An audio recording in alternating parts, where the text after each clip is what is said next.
If at all there was any such interference, it would have been an interference that goes into the numbers.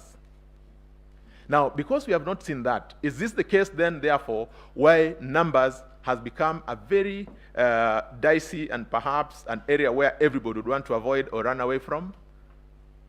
In the petition, I suppose the first and most important thing is you must demonstrate that you had specific numbers.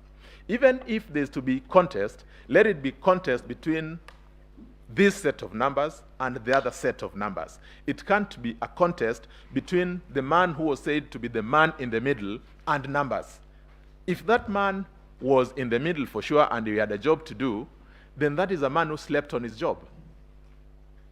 Because we are not shown anything that he perhaps could have done while in the space that he is alleged to have done anything that would have interfered with the will of the people.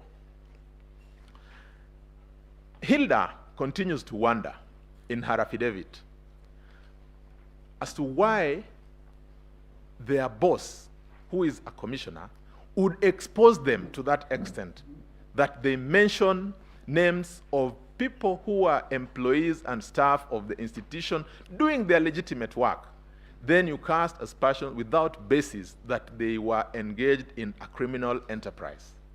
My ladies and my lords, it might sound like a light issue, but we must have seen it in social media, in mainstream media, that these people, who some of whom ran this election, have had to go into keeping house. They've had to go into hiding because people read these sort of things and they imagine that this is the gospel truth. Certainly, this is not a light issue. Yesterday, there was extensive submission as to whether this court is handicapped in terms of dealing with some of these things.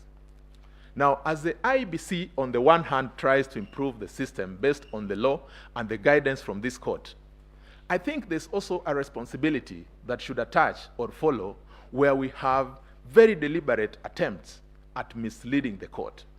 If we look at, for instance, the logs that have been attached by John Mark Gidongo, if it turns out to be a forgery, does it not disclose an offense?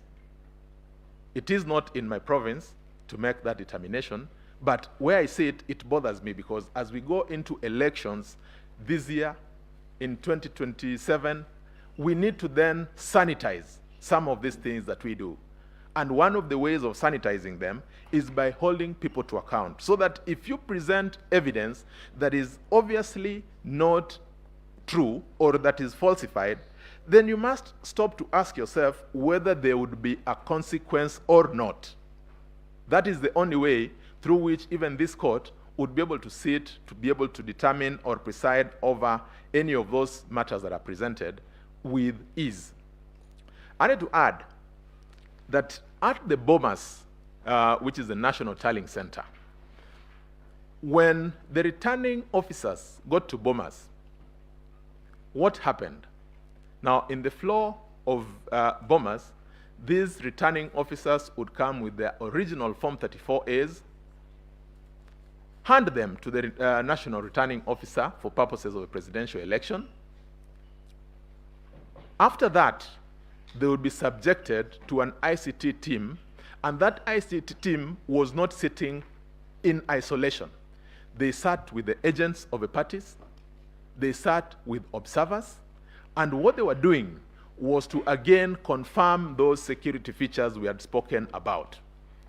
After that, they went into the detail around the numbers, comparing what they had in the Form 34As that were in the portal and the Form 34As that were then presented, the physical hard copies. From the direction and guidance of this court in 2017, Raila Odinga, what the commission was to do was to record those errors. I confirm, my ladies and my lords, that the commission did exactly that. The error report has been availed to this court, but of significance is that as they were preparing that error report, a copy of that error report was also availed to the agents of all the parties. This is important in the architecture of our elections. It is important because, as opposed to asking the court to now go through scrutiny, it will be a question of saying, wait a minute, in the error report, there's a difference between the results that came from member primary school, which I have either in my carbon copy from my agent, or that was presented by the returning officer, and what we are now seeing in the portal. That is the only way through which somebody could make an allegation that would stand the test of time.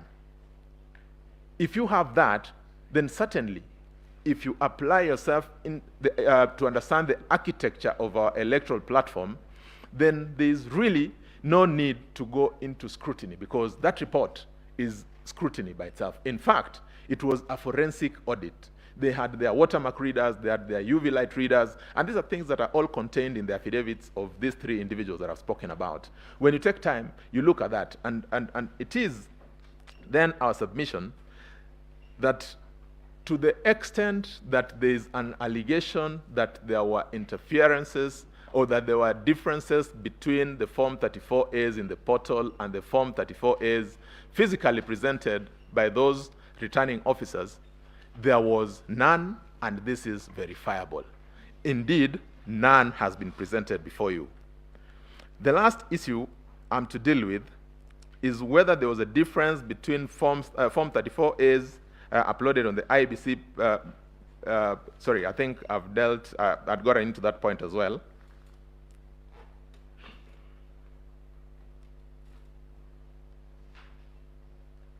And so, there was a question that was raised about Form 34C and the concern about the multiple entries. Submission was made by counsel that the Form 34C is supposed to be generated once. Again, that sort of submission would only come from a false, if not limited, understanding of the process. I say that because as the verification and retallying of the Form 34As were going on at the National Tallying Center, whenever they completed the verification and retallying of a constituency, they would then upload it onto the Form 34C after the completion of the verification. That then meant that that process had to be an incremental process.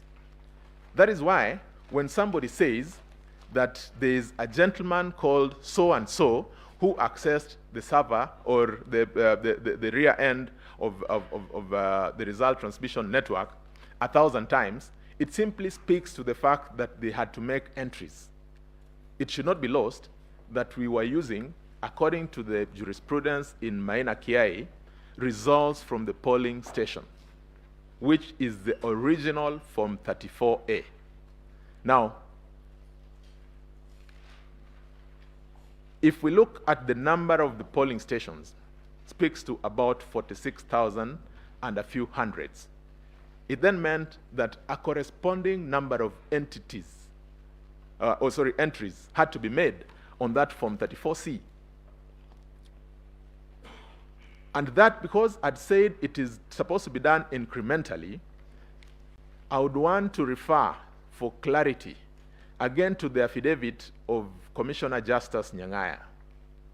At paragraph 51, when the law says that the commission shall, for purposes of this, generate that Form 34C, the law does not contemplate that the chairperson of a commission will sit with a laptop and make 46,000 plus entries by himself.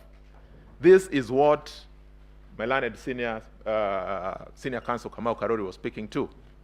This is what is contemplated under Section 11 and 11A of the IBC Act.